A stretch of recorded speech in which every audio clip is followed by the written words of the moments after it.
Rising Star tuition class. Hello my dear friends, Rising Star પરિવાર વતી હું આપની સમક્ષ ફરીથી હાજર થઈ ગયો છું. આપણે પાઠ નંબર 2 એસિડ, બેઝ અને ક્ષાર નો એક લેક્ચર લઈ રાખ્યો છે. ચાલો હવે આપણે આપણા બીજા સવાલ તરફ પ્રયાણ કરીએ. તો મિત્રો આપણો બીજો સવાલ શું હતો? તો કે ભાઈ એસિડ અને બેઝની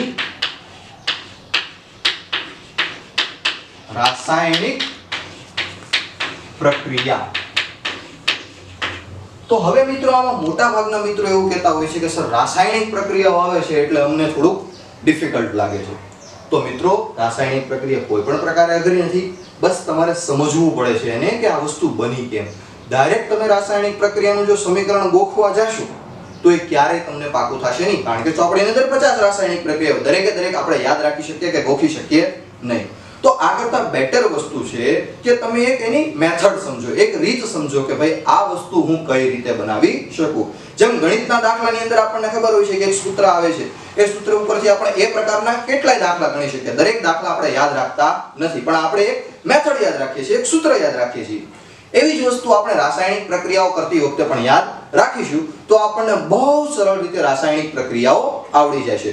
તો આપણે સૌથી પહેલી વાત કરીએ કે એસિડ અને બેઝની રાસાયણિક પ્રક્રિયાઓ કઈ રીતના થાય. તો એસિડ અને બેઝની 4-5 પ્રકારની રાસાયણિક પ્રક્રિયા થાય છે. એસિડ અને બેઝની કેટલી મિત્રો?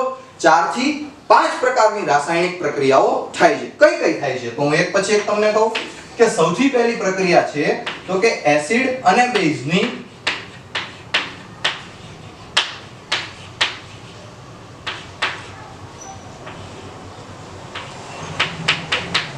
ધાતુ સાથેની પ્રક્રિયા.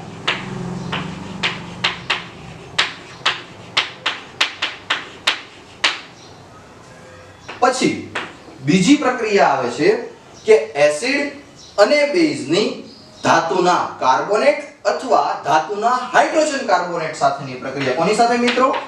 ધાતુ કાર્બોનેટ અથવા ધાતુના હાઇડ્રોજન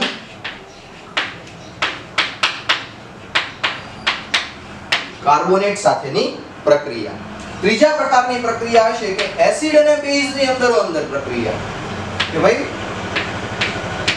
એસિડ અને બેઝની રાસાયણિક પ્રક્રિયા. અને ચોથી એક મહત્વની વસ્તુ આવે છે કે ભાઈ એસિડ અથવા બેઝની ધાતુના ઓક્સાઇડ અથવા અધાતુના ઓક્સાઇડ. એટલે ટૂંકમાં કોની સાથે મિત્રો? કે ધાતુના ઓક્સાઇડ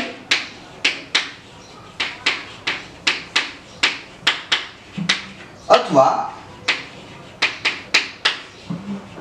અધાતુના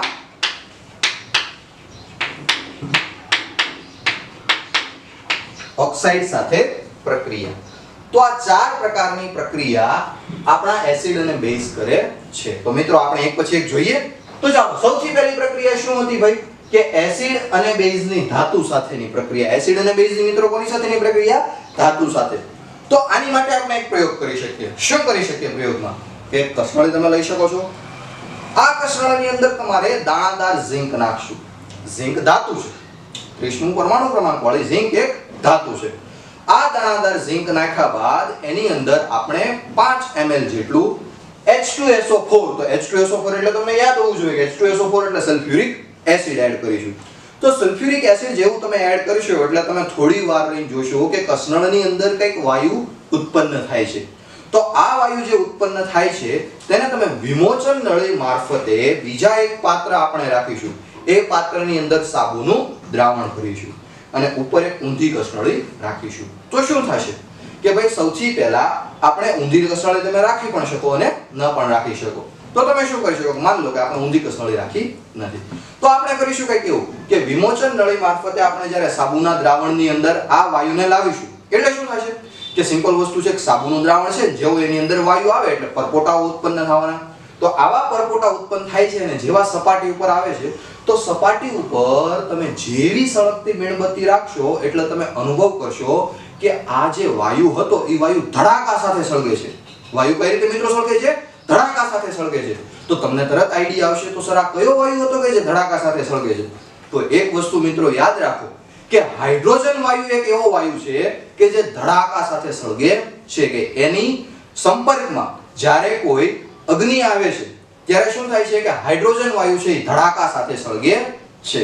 તો એનો મતલબ એવો તમે મિત્રો સરળતાથી કહી શકો તો સર આ ઉત્પન્ન થયો વાયુ હાઇડ્રોજન હશે ને? હા મિત્રો 100% ઉત્પન્ન જે વાયુ થયો છે એ હાઇડ્રોજન વાયુ જ છે. આગળ હવે આપણે વાત કરીએ તો આપણને એક વસ્તુની ખબર પડી ગઈ કે જ્યારે ધાતુની અને એસિડની પ્રક્રિયા થતી હોય, કોની મિત્રો પ્રક્રિયા થતી હોય? ધાતુની અને એસિડની પ્રક્રિયા થતી હોય એટલે કયો વાયુ ઉત્પન્ન થશે? તો કે ભાઈ જ્યારે ધાતુની અને એસિડની પ્રક્રિયા થશે ત્યારે હાઇડ્રોજન વાયુ ઉત્પન્ન થશે. એટલે મિત્રો હવે હું જે લખું છું એ બ્રહ્મ વાક્ય છે. આ વાક્ય જો તમે યાદ રાખી લેશો તો તમે એક પણ પ્રકારની રાસાયણિક પ્રક્રિયા તમારી જાતે પણ લખી શકશો અને એક પણ ડિફિકલ્ટી અનુભવશો નહીં. તો શું છે? તો કે ભાઈ એસિડ વત્તા ધાતુ તો શું બને છે મિત્રો? તો કે એક તો વસ્તુ આપણને ખબર જ છે કે હાઇડ્રોજન વાયુ, અને બીજી કઈ વસ્તુ બને છે? તો કે ક્ષાર બને છે મિત્રો. શું બને છે? ક્ષાર બને છે. અને બીજો બને છે હાઇડ્રોજન.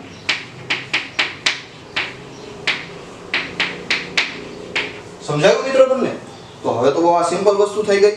તો હવે આપણે આનું એક ઉદાહરણ લઈએ કે આપણે જે પ્રયોગ કર્યો છે એ પ્રયોગની જ આપણે વાત કરીએ કે ઝિંક આપણે લીધું હતું તો ધાતુ તરીકે મારું શું હતું? ઝિંક. અને એસિડ તરીકે આપણે શું લીધું હતું? તો કે એસિડ તરીકે આપણે H2SO4 મતલબ કે સલ્ફ્યુરિક એસિડ લીધું હતું. તો એસિડ તરીકે મારું હતું H2SO4 અને ધાતુ તરીકે હતું મારું ઝિંક. તો હવે મિત્રો આગળની પ્રોસેસ તમે જાતે પણ કરી શકો છો. જો આ શું કરીશું આપણે? ક્ષાર કયો છે એ આપણને માની લો કે ખબર નથી, કારણ કે ક્ષાર તો ઘણા બધા હોઈ શકે છે. ક્ષાર કયો છે આપણને ખબર નથી, પણ હા હાઇડ્રોજન વાયુ શું થાય એ આપણને આઈડિયા હોવો જોઈએ. તો બહુ સિમ્પલ વસ્તુ છે મિત્રો. તમે જો 1 થી 20 પરમાણુ ક્રમાંક આગળના લેક્ચરમાં મેં કહ્યા પ્રમાણે યાદ રાખ્યા હશે તો તમને આઈડિયા હશે કે હાઇડ્રોજન એટલે સૌથી પહેલો પરમાણુ ક્રમાંક અને હાઇડ્રોજનની સંજ્ઞા થાય છે H. પણ યાદ રાખો મિત્રો અહીંયા હાઇડ્રોજન નથી કીધું, અહીંયા શું કીધું છે? હાઇડ્રોજન વાયુ. તો હાઇડ્રોજન વાયુનો મતલબ શું થશે કે H નહીં પણ H2. H નહીં પણ H2. યાદ રાખજો મિત્રો કે કોઈ પણની પાછળ જ્યારે વાયુ લાગે ત્યારે હંમેશા અહીંયા નીચે 2 લાગશે. H2. આવી જ રીતના હું ઓક્સિજન બોલું તો ખાલી O થાય, પણ ઓક્સિજન વાયુ બોલું તો O2 થાય. નાઇટ્રોજન બોલું તો N થાય, પણ નાઇટ્રોજન વાયુ બોલું તો N2 થાય. એટલા માટે મિત્રો આપણો આ હાઇડ્રોજન વાયુ છે એટલે શું થશે? H2. તો હવે તો સિમ્પલ વસ્તુ થઈ ગઈ છે. જો કઈ રીતના? તો કે હાઇડ્રોજન વાયુ આપણને મળી ગયો તો આવ્યો ક્યાંથી હોય? કે અહીંથી જ આવ્યો હોય ને.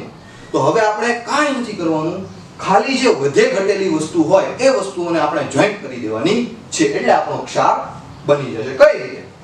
બહુ સિમ્પલ વસ્તુ છે. હાઇડ્રોજન બની ગયો છે તો એ અહીંથી ક્યાંકથી જ આવ્યો હશે એટલે અહીંથી H2 વયા ગયા અને એ આમાં ફેરવાઈ ગયા. બીજું શું બન્યું? તો કે ભાઈ અહીંયા SO4 વધ્યા છે અને અહીંયા Zn વહી જાય. તો બહુ સિમ્પલ વસ્તુ છે મિત્રો, એ બંનેને જોડી દો.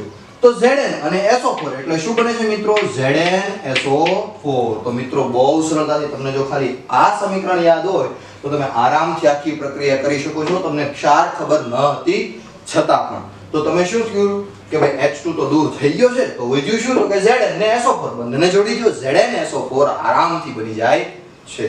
આવી હજી એક આપણે આપણી રીતના ઉદાહરણ લઈ શકીએ છીએ કે માની લો કે સર મેં H2SO4 સલ્ફ્યુરિક એસિડની બદલે મેં હાઇડ્રોક્લોરિક એસિડ નાખ્યું છે. મેં શું કર્યું છે? સલ્ફ્યુરિક એસિડનો ઉપયોગ નથી કર્યો, પણ મેં કયા એસિડનો ઉપયોગ કર્યો છે? હાઇડ્રોક્લોરિક એસિડ HCl નો ઉપયોગ કર્યો છે. અને માની લો કે ધાતુ તો ઝિંક જ છે. તમે તમારી રીતે કોઈ પણ ધાતુ લઈ શકો છો. તો બહુ સિમ્પલ વસ્તુ છે. ક્ષાર કયો બને તમને કે મને ખબર નથી. તો આપણે શું કરીશું? સૌથી પ્રથમ તો કે સૌથી પ્રથમ હાઇડ્રોજન વાયુ સર મને ખબર છે તો મિત્રો છૂટો પાડી દો હાઇડ્રોજન વાયુ. ચાલો H2 થઈ ગયું મિત્રો. બીજું શું કરીશું હવે આપણે? તો કે સિમ્પલ છે, ગોતો આમાંથી ક્યાંથી? તો કે હા જો H અહીંથી આવ્યો તો અહીંયા આવી ગયો H. પણ મિત્રો યાદ રાખો ત્યાં H કેટલા છે? 2 H છે, પણ અહીંયા H કેટલો છે? 1. તો હંમેશા રાસાયણિક પ્રક્રિયાનો નિયમ હોય કે ડાબી બાજુ અને જમણી બાજુ બંને બાજુ પરમાણુઓની સંખ્યા સરખી હોવી જોઈએ. તો આ બાજુ 1 છે તો મારે અહીંયા 2 કરવા પડશે. એટલે હું શું કરું? તો કે અહીંયા આગળ 2 મૂકી દઉં છું. તો શું થઈ ગયું? તો કે 2 હાઇડ્રોજન આવી ગયા. તો કે હા આવી ગયા. શું વધ્યું? ઈ ગોતવા મળો હવે કે અહીંયા Cl વધ્યો છે ને અહીંયા Zn વધ્યો છે. તો બહુ સિમ્પલ છે. Cl પણ કેટલા Cl છે યાદ રાખજો, 2 Cl વધેલા છે અને એક Zn છે. તો Zn Cl પણ Cl મિત્રો કેટલા છે 2 એટલે ZnCl2. તો તમારો ક્ષાર કયો છે મિત્રો? ZnCl2. બહુ આરામથી મિત્રો તમે પ્રક્રિયા કરી શકો છો. હવે આવી પ્રક્રિયાઓ તમે જાતે પણ ટ્રાય કરી શકો છો.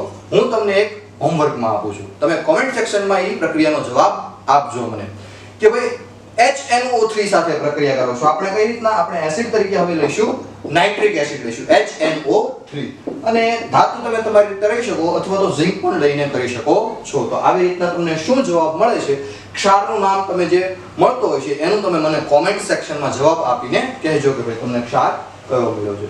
હવે આ તો થઈ ગઈ ધાતુની એસિડ સાથેની પ્રક્રિયા, પણ બેઝ જે છે એ પણ ધાતુ સાથે આવી સેમ રીતથી જ પ્રક્રિયા કરે. તમારે ખાલી ફેરફાર શું કરવાના છે મિત્રો કે આપણે જે કસરણીની અંદર સલ્ફ્યુરિક એસિડ નાખેલું હતું શરૂઆતના પ્રયોગમાં, ત્યાં તમારે NaOH અથવા KOH અથવા કોઈ પણ એક બેઝ નાખી દેવાનું છે.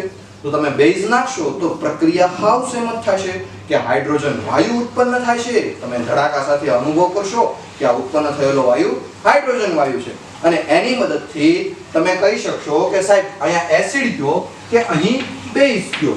કાંઈ બીજો ફરક નથી કે એસિડ અથવા બેઝની ધાતુ સાથે પ્રક્રિયા થાય તો હંમેશા ક્ષાર અને હાઇડ્રોજન વાયુ જ છૂટો પડે છે. આ એક બહુ મિત્રો સિમ્પલ પ્રક્રિયા છે. એટલે તમે ખાલી એસિડ સાથેની પ્રક્રિયા યાદ રાખો તો બેઝ સાથેની સેમ જ છે. બહુ આરામથી તમે યાદ રાખી શકો છો. તો ચાલો જોઈ લઈએ એક આપણું ઉદાહરણ કે NaOH વત્તા ધાતુ તો આપણી ઝિંક જ. તો બેઝ સાથે આપણે રાસાયણિક પ્રક્રિયા કરી છે એટલે સિમ્પલ જ વસ્તુ છે કે ક્ષાર મને ખબર નથી. તો હું શું કરીશ કે સૌથી પ્રથમ હાઇડ્રોજન વાયુ H2 છૂટો પાડી દીધો. તો આમાંથી H ગોતો મિત્રો. તો હા જોઈ લો અહીંયા H પણ ઉપરની પ્રક્રિયા છે એમ કે H તો અહીંયા એક છે સામે 2 છે. તો શું કરીશ 2 ગુણી દેવાના અહીંયા. તો હવે વધ્યું છે એ તમે ગણવા મળો. Na 2 વધ્યા છે, O 2 વધ્યા છે અને Zn 1 વધ્યો છે. બધાને જોડી દો કે Na મિત્રો કેટલા વધ્યા છે 2 એટલે Na2 પણ Zn કેટલો છે માત્ર Zn 1 જ છે અને O કેટલા વધ્યા O2. તો આજે મિત્રો બન્યું એ શું બન્યું છે સોડિયમ ઝિંકેટ. શું બન્યું છે મિત્રો? Sodium zincate. તો આ પ્રક્રિયા થઈ ગઈ આપણી એસિડની બેઝની ધાતુ સાથેની પ્રક્રિયા. કે એસિડ અને બેઝ તો યાદ રાખવાની વસ્તુ મેઇન આ છે કે એસિડ અને બેઝ ધાતુ સાથે પ્રક્રિયા કરીને ક્ષાર અને હાઇડ્રોજન વાયુ ઉત્પન્ન કરે છે. તો તમે સરળતાથી કોઈ પણ પ્રકારની રાસાયણિક પ્રક્રિયા કરી શકો છો. તો આ તો થઈ ગઈ મિત્રો એટલી વાત. હવે આપણે આપણી બીજી પ્રક્રિયા તરફ જઈએ કે આપણી બીજી પ્રક્રિયા મિત્રો શું છે કે બીજી પ્રક્રિયામાં તમે જોઈ શકો છો કે ભાઈ ધાતુના કાર્બોનેટ અથવા ધાતુના હાઇડ્રોજન કાર્બોનેટ સાથેની પ્રક્રિયા. શું મિત્રો? ધાતુના કાર્બોનેટ અથવા ધાતુના હાઇડ્રોજન કાર્બોનેટ સાથેની પ્રક્રિયા. તો મિત્રો યાદ રાખવા જેવી બીજી વસ્તુ કે કોઈ તમને એમ કહે કે કાર્બોનેટ. શું કે તમને મિત્રો? કાર્બોનેટ એટલે યાદ રાખવાનું કે કાર્બોનેટ એટલે પાછળ CO3 જ આવે. ધાતુ બોલે ને ધાતુની પાછળ કાર્બોનેટ બોલે એટલે પાછળ શું આવશે મિત્રો? CO3 જ આવશે. અને કોઈ એવું બોલે કે હાઇડ્રોજન કાર્બોનેટ. શું બોલે મિત્રો? Hydrogen carbonate. તો ધાતુની પાછળ HCO3 જ આવશે.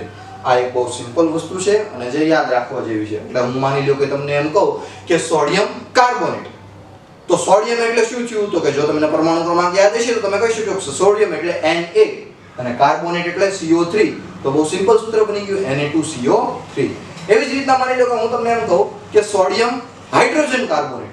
તો સોડિયમ એટલે Na અને હાઇડ્રોજન કાર્બન એટલે HCO3. આવી રીતના તમે પોટેશિયમ માટે પણ વસ્તુ બનાવી શકો છો. એટલે યાદ રાખજો મિત્રો કે કાર્બોનેટ અને હાઇડ્રોજન કાર્બન એટલે CO3 અને HCO3 થાય છે. તો આમાં પણ બહુ સિમ્પલ વસ્તુ છે. શું કરીશું આપણે? તો આપણે એક પહેલા નાનો એવો પ્રયોગ જોઈએ. શું જોઈશું પ્રયોગમાં કે બે કસરણીઓ તમે લ્યો. એક કસરણીની અંદર ધાતુનો કાર્બોનેટ નાખો અને બીજી કસરણીની અંદર તમે ધાતુનો હાઇડ્રોજન કાર્બોનેટ નાખો. બંનેમાં વારાફરતી આપણે એસિડ નાખીશું. બંનેમાં શું નાખશું મિત્રો? આપણે એસિડ નાખીશું. તો એસિડ નાખીશું એટલે આગળના પ્રયોગમાં જેમ વસ્તુ થઈ હતી કંઈક વાયુ ઉત્પન્ન થયો હતો એમ આમાં પણ થોડાક ટાઈમ રહીને તમે અનુભવ કરશો કે કંઈક વાયુ ઉત્પન્ન થાય છે. આ વાયુને ફરીથી આપણે વિમોચન નળી મારફતે એક ચૂનાનું નીતર્યું પાણી ભર્યા હોય એવી કસરણીમાં લાવશું તો તમે અનુભવ કરશો કે આ વાયુને કારણે ચૂનાનું નીતર્યું પાણી હતું એ દૂધિયા રંગનું થઈ જાય છે. કેવા રંગનું થઈ જાય છે મિત્રો? દૂધિયા રંગનું. તો તમે બહુ તમારા નાના ધોરણના અનુભવોને આધારે કહી શકો કે સર જ્યારે જ્યારે ચૂનાનું નીતર્યું પાણી દૂધિયા રંગનું થાય તો કાર્બન ડાયોક્સાઇડ એવો વાયુ છે કે જે ચૂનાના નીતરિયા પાણીને કેવા રંગમાં દૂધિયા રંગમાં ફેરવી દે છે. તમે આવા પ્રયોગો નાના ધોરણમાં ભણવામાં આવી ગયેલા છે. તો હા મિત્રો, ચોક્કસ 100% આ જે વાયુ ઉત્પન્ન થયો એ વાયુ કયો હતો? Carbon dioxide. તો આપણે જોઈએ કે ભાઈ કાર્બોનેટ અથવા હાઇડ્રોજન કાર્બોનેટ સાથેની પ્રક્રિયા એસિડ સાથે પ્રક્રિયા કરું તો ત્રણ વસ્તુ મિત્રો ઉત્પન્ન થશે. બ્રહ્મ વાક્ય છે, યાદ રાખી લેજો કે ક્ષાર, કાર્બન ડાયોક્સાઇડ એટલે CO2 અને બીજું ઉત્પન્ન થશે પાણી એટલે H2O. આ ત્રણ વસ્તુ મિત્રો ઉત્પન્ન થાય છે. તો વારાફરતી આપણે જોઈએ શું શું થાય છે પ્રક્રિયામાં. તો જોઈએ કાર્બોનેટ પહેલા હું સોડિયમનો કાર્બોનેટ લઉં તો તમે તરત કહેજો કે સર કાર્બોનેટ એટલે પાછળ CO3 આવવું જોઈએ. એટલે Na2CO3 આ થઈ ગયો મારો કાર્બોનેટ. અને એસિડ તરીકે આપણે લઈએ છીએ HCl. ચાલો HCl લઈને કહીએ, તમે કોઈ પણ એસિડ લઈ શકો છો. તો ફરીથી નો પ્રશ્ન, સર ક્ષાર અમને ખબર નથી તો શું કરવું? તો મિત્રો તમને પાછળની બે વસ્તુ ખબર છે તો સૌથી પહેલા એ છૂટી પાડી દો. તો પાછળની એક કઈ વસ્તુ છે? CO2 carbon dioxide. ચાલો મિત્રો કાર્બન ડાયોક્સાઇડ બની ગયો. બીજી કઈ વસ્તુ છે? H2O. H2 એટલે પાણી. આ બંને વસ્તુ છૂટી પડી ગઈ. હવે ગોતતા રહ્યો આમાંથી કે કઈ કઈ વસ્તુ છૂટી પડી ગઈ છે. જે વસ્તુઓ છૂટી પડી ગઈ છે એ વસ્તુ અહીંથી બાકાત થશે અને વધુ ગઈ આપણે જોડી દઈશું. ચાલો બહુ સિમ્પલ છે. જો CO2 છૂટા પડ્યા છે તો એ CO3 માંથી જ આવેલા હોય ને. તો CO3 માંથી આવેલા છે એટલે એનો મતલબ એવો થયો કે CO3 માંથી CO2 બની ગયા. એક ઓક્સિજન હજી મારી પાસે વધ્યો છે. ચાલો એને ભેગા કરાવવા દઈએ આપણે. આ H છે તો અહીંયા H2 છે એટલે અહીંયા 2 છે પણ અહીંયા એક જ છે. તો આપણા આગળના નિયમ પ્રમાણે કે બંને બાજુ સરખું રહેવું જોઈએ. તો અહીંયા હું 2 ગુણી દઉં મિત્રો તો 2 HCl થઈ ગયા એટલે કે 2 H હોય ગયા એટલે 2 H અને એક આ O આવ્યો. O ક્યાંથી આવ્યો? તો કે અહીંયા જે કોઈ તો થઈ. તો એટલે આનું તો આખું કામ થઈ ગયું. CO3 આખા વપરાઈ ગયા, બંને H વપરાઈ ગયા. તો વધ્યું છે શું શું? તો કે અહીંયા Na વધ્યું અને અહીંયા Cl વધ્યું. તો Na અને Cl વધ્યું હોય તો બંનેને જોડી દો મિત્રો. તો શું થઈ ગયું? NaCl. સિમ્પલ છે ને મિત્રો. જે વધુ ઘટ્યું હોય એ જોડી દો એટલે મોટા ભાગે તમારો ક્ષાર બની જશે. 10મા ધોરણ માટે આ રીત હું મહત્વની માનું છું કારણ કે બહુ સિમ્પલ રીતે પ્રક્રિયા થઈ જાય છે અને બહુ આરામથી તમને જવાબ મળે છે. ચાલો જોઈએ કે હજી Na કેટલા હતા? 2 અને Cl કેટલા હતા? 2. બંને વસ્તુ 2 2 હતી તો કોમન 2 મને અહીં મૂકવા પડે.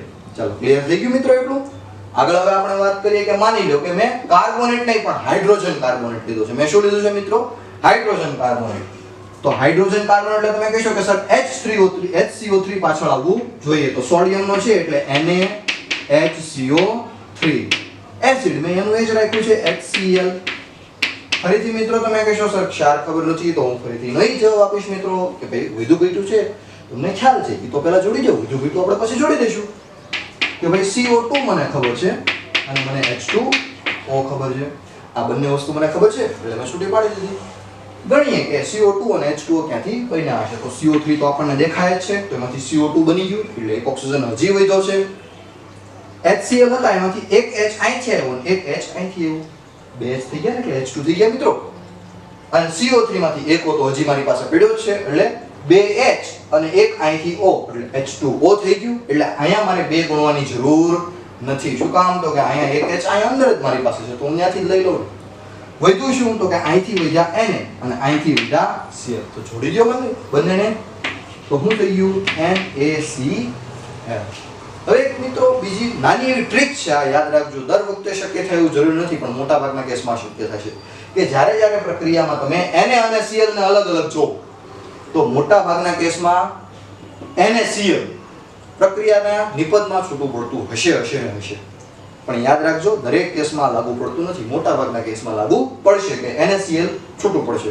એટલે તમે એક આઈડિયા પણ લગાવી શકો છો કે ભાઈ જો આ Na અને Cl દેખાય તો NaCl લગભગ ક્ષાર તરીકે બનવો જોઈએ. સિમ્પલ વસ્તુ છે મિત્રો. સમજાણું તમને શું થાય છે? તો હવે આપણે ઓલા દૂધિયા રંગવાળી થોડીક વાત કરીએ આપણે શું થાય છે.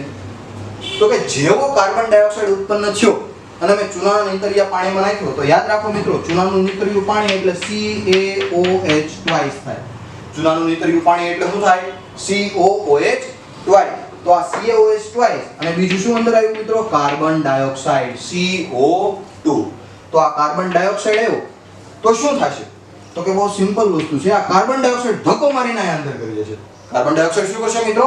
ધક્કો મારીને અંદર આવી જાય. તમે મિત્રો સ્કૂલમાં ધક્કામુક્કી કરતા જશો, તમને આઈડિયા હશે કે ધક્કો મારવાથી બધા લે નહીં. તો આ 2 O અને 2 H હતા, એમાંથી એક O આયન રહી જશે. એક O શું થશે મિત્રો? આયન આયા રહી જશે. અને CO2 આવી ગયું. એટલે 2 O હતા ને ત્રીજો એક આયન O રહેલો છે. એટલે C તો એક જ હતો, પણ O2 ને 1 3 થઈ ગયા. એટલે શું બન્યું? CaCO3. અને વત્તા છૂટું કોણ પડી ગયું? તો કે 2H નીકળી ગયા અને એક O વયો ગયો છે ને, ધક્કો માર્યો CO2 એ. એટલે 2H અને એક O નીકળી ગયા છે. તો શું થશે? બહુ સિમ્પલ છે. જો 2H અને એક O એટલે શું થઈ ગયું? H2O. H2O એટલે પાણી. તો આવી કઈક પ્રક્રિયા થાય છે. અને માની લો મિત્રો કે વધારે પ્રમાણમાં કાર્બન ડાયોક્સાઇડ ઉત્પન્ન થયું છે. શું થયું છે મિત્રો? કાર્બન ડાયોક્સાઇડનું પ્રમાણ વધારે છે. તો આ જે CaCO3 બન્યું છે એની અંદર વધારે પડતો કાર્બન ડાયોક્સાઇડ આવે અને પાણી તો બનેલું હતું જ તે મિત્રો. તો શું થશે? તો કે ભાઈ થશે એવું કે બધું જોઈન કરી દો. તો બધું જોઈન કરશું તો શું થશે? C એ તો મારી પાસે છે. ચાલો આ C પણ છે, પછી આ O પણ છે, બરાબર, H પણ છે અને O પણ છે. તો જો શું થયું છે ફરીથી આપણે જોઈએ કે C કેટલા થઈ ગયા મિત્રો? 2. H કેટલા છે? 2. એટલે કોમન વસ્તુ એક મને ખબર પડી કે મારા કૌંસની બહાર 2 લખવા પડશે. અને O ની ગણતરી કરો. 3 O અહીંયા, 2 O અહીંયા અને 1 O અહીંયા, એટલે ટોટલ 6 O છે. તમારે 6 કરવા હોય તો શું કરવું પડે? 3 મૂકવા પડે. સમજાયું મિત્રો તમને? કેવી સિમ્પલ વસ્તુ છે. તો આવું કંઈક થાય છે. તો આ વસ્તુ થઈ ગઈ તમારી ધાતુના કાર્બોનેટ અથવા ધાતુના હાઇડ્રોજન કાર્બોનેટ સાથે એસિડની પ્રક્રિયા. તો આપણે યાદ રાખવા જેટલી વસ્તુ બહુ મહત્વની એવી છે કે ધાતુના કાર્બોનેટ અને હાઇડ્રોજન કાર્બોનેટ એસિડ સાથે પ્રક્રિયા કરીને ક્ષાર, કાર્બન ડાયોક્સાઇડ અને પાણી ઉત્પન્ન કરે છે. ચાલો તો હવે આપણે આગળની પ્રક્રિયા જોઈએ કે આગળની પ્રક્રિયા કોની સાથે છે? એસિડની બેઝ સાથે પ્રક્રિયા અથવા બેઝની એસિડ સાથે. બંને વસ્તુઓ એક જ થાય છે. તો આની માટે પણ આપણે એક પ્રયોગ જેવી વસ્તુ કરી શકીએ છીએ. શું કરી શકીએ છીએ પ્રયોગમાં? તો કે પ્રયોગમાં આપણે કંઈક એવું કરી શકીએ કે જ્યારે તમે એસિડ અથવા બેઝ, તો બેઝને આપણે એક કસનળીમાં ભરીએ. તમારા જે 4 બેઝ હતા એમાંથી કોઈ પણ એક બેઝ તમે લઈ શકો છો અને બેઝને આપણે કસનળીમાં ભરીએ.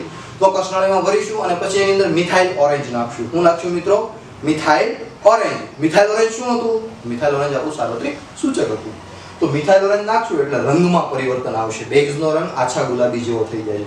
પછી ધીમે ધીમે તમે એની અંદર એસિડ ઉમેરતા જશો એટલે શું થશે?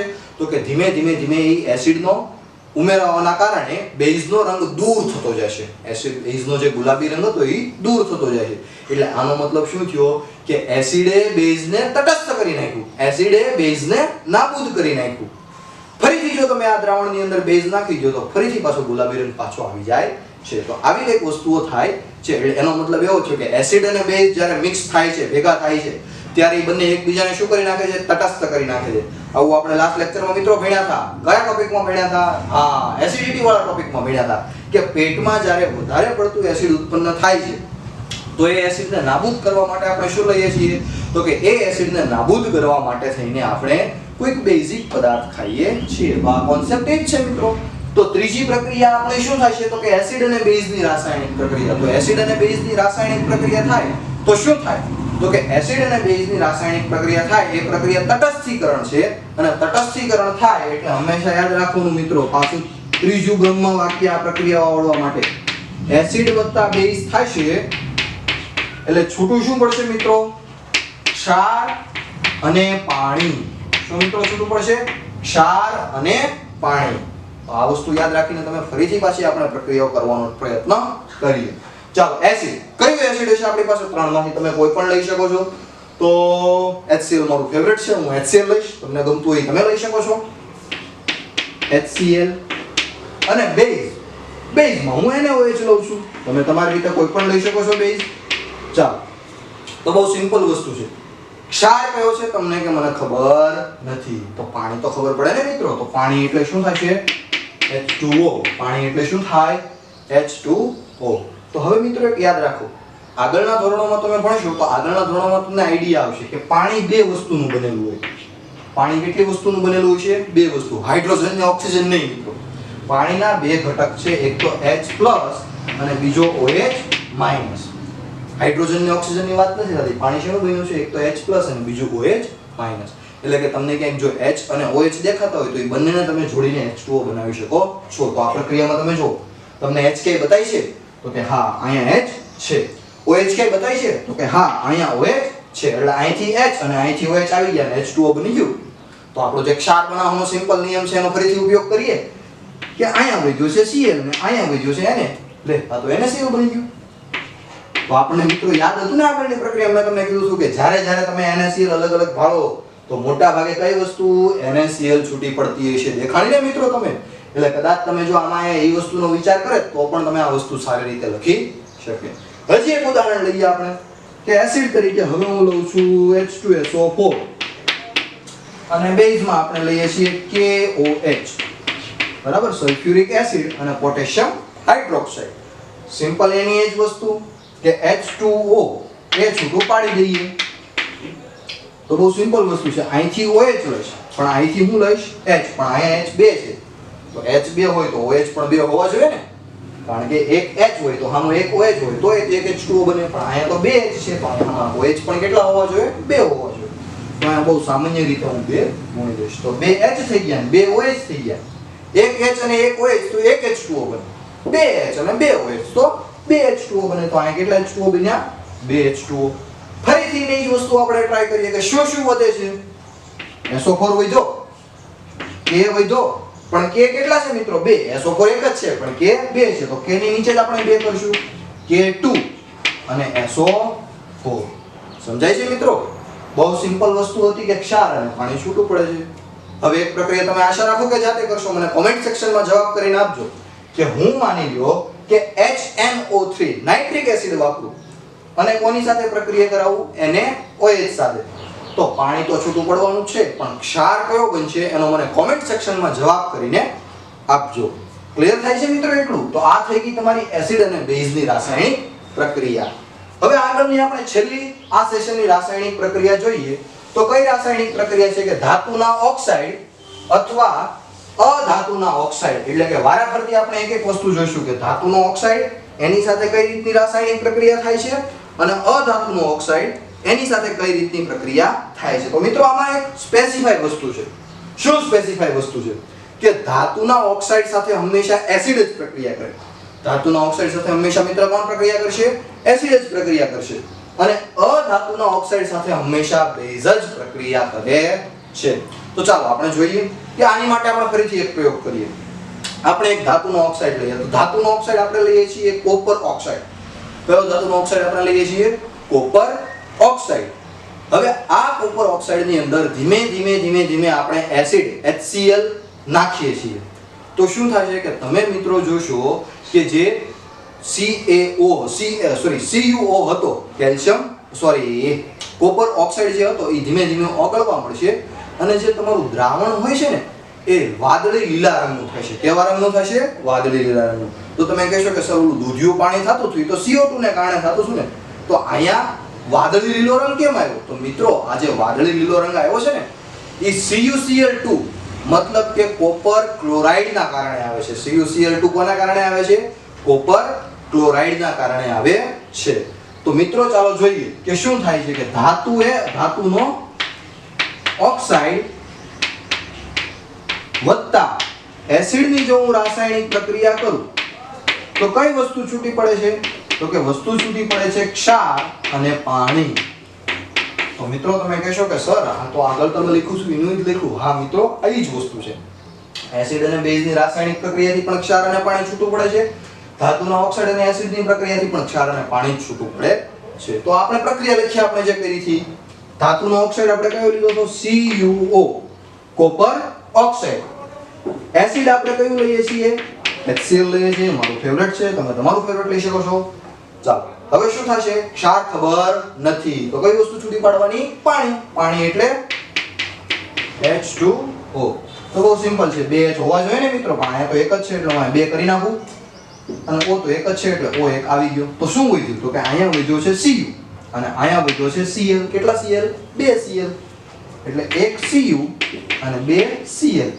એટલે CuCl2 તો આ કેલ્શિયમ ક્લોરાઇડ જે બને છે ને મિત્રો એના કારણોસર તમારું જે દ્રાવણ હતું ઓક્સાઇડ વાળું એ કેવા રંગનું થઈ જાય છે? વાદળી લીલા રંગનું થાય છે. તો સમજો છો મિત્રો એટલું? હવે તમે તો આને આધારે કહેશો કે સાહેબ તો આમાં તો ખાલી ફરક આપણે જોઈએ ને આગળની પ્રક્રિયામાં તો અહીંયા ધાતુના ઓક્સાઇડની બદલે બેઝ હતો, બાકી તો આખી પ્રક્રિયા સેમ હતી. ચાલો તો હવે આપણે આગળ વાત કરીએ છીએ કે હવે માની લો કે આની આ જ વસ્તુ છે પણ અધાતુનો ઓક્સાઇડ છે. કોનો મિત્રો ઓક્સાઇડ છે? અધાતુનો ઓક્સાઇડ છે. અને એની કોની સાથે હું પ્રક્રિયા કરાવું? બેઝ સાથે. ચાલો તો લખું કે અધાતુનો ઓક્સાઇડ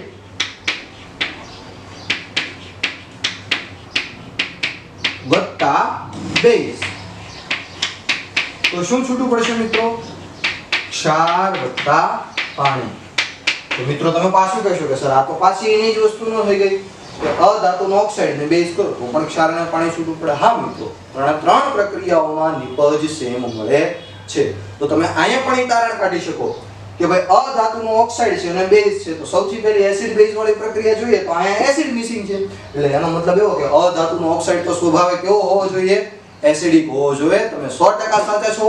એટલે યાદ રાખજો મિત્રો કે ધાતુનો ઓક્સાઇડ છે એ સ્વભાવે બેઝિક હોય છે અને અધાતુનો ઓક્સાઇડ સ્વભાવે હોય છે જે એસિડિક હોય છે. તો આ પ્રક્રિયા આપણે કરી ગયા છીએ મિત્રો. આજના લેક્ચરમાં જ આગળ આપણે આ વસ્તુ ભણી ગયા છીએ કે અધાતુનો ઓક્સાઇડ એટલે કાર્બન ડાયોક્સાઇડ મિત્રો હું લઈ શકું ને? કાર્બન છે એ અધાતુ છે અને એનો ઓક્સાઇડ એટલે CO2 અને બેઝ એટલે CaOH ટ્વાઇસ. તો તમારે મિત્રો આ વસ્તુ ગોતવાની રહેશે કે આ લેક્ચરમાં આપણે આગળ ક્યાં આ બંનેની પ્રક્રિયા કરાવી હતી. અને નિપજ તરીકે પાણી તો મળશે પણ ક્ષાર કયો મળશે એ તમારે મને કોમેન્ટ સેક્શનમાં જવાબ આપવાનો છે. તો મિત્રો આ સાથે તમે જોઈ શકો છો કે આજના આપણા બે ટોપિક ભણ્યા કે એસિડ અને બેઝની પ્રયોગશાળામાં પરખ કઈ રીતના કરવી અને એસિડ અને બેઝની રાસાયણિક પ્રક્રિયાઓ શું થાય. એમાં મહત્વનો ટોપિક હતો એસિડ અને બેઝની રાસાયણિક પ્રક્રિયા કે સૌથી પહેલું શું હતું? એસિડ અને બેઝની ધાતુ સાથે. તો આપણે યાદ રાખવાની વાત હતી કે એસિડ અને બેઝ ધાતુ સાથે પ્રક્રિયા કરે એટલે કઈ વસ્તુ ઉત્પન્ન થાય છે? તો કે એક તો ક્ષાર બને છે, બીજો હાઇડ્રોજન વાયુ બને છે. કાર્બોનેટ અથવા હાઇડ્રોજન કાર્બોનેટ સાથે પ્રક્રિયા થાય તો એસિડ શું ઉત્પન્ન કરે છે? તો કે ભાઈ ક્ષાર, કાર્બન ડાયોક્સાઇડ અને પાણી છૂટું કરે છે. એસિડ અને બેઝની રાસાયણિક પ્રક્રિયા થાય તો ક્ષાર અને પાણી બને છે. ધાતુના ઓક્સાઇડ સાથે એસિડની પ્રક્રિયા કરું તો પણ ક્ષાર અને પાણી. અધાતુના ઓક્સાઇડ સાથે બેઝની પ્રક્રિયા કરું તો પણ ક્ષાર અને પાણી છૂટું પડે છે. તો આ સાથે મિત્રો આજના લેક્ચરમાં આટલું જ. જો તમે આગળના લેક્ચરોનો જોયો હોય તો શરૂઆતમાં એ જોજો. આ લેક્ચર પૂરો આનંદ માણ્યો એ બદલ તમારો આભાર. જો લેક્ચર ગમ્યો હોય તો લાઈક કરી દેજો, સબસ્ક્રાઇબ કરી લેજો ચેનલને અને બેલ આઇકન દબાવવાનું ભૂલશો નહીં, જેથી કરીને તમને અમારા લેટેસ્ટ નવા વિડિયો મળતા રહે. આભાર. થેન્ક યુ મિત્રો.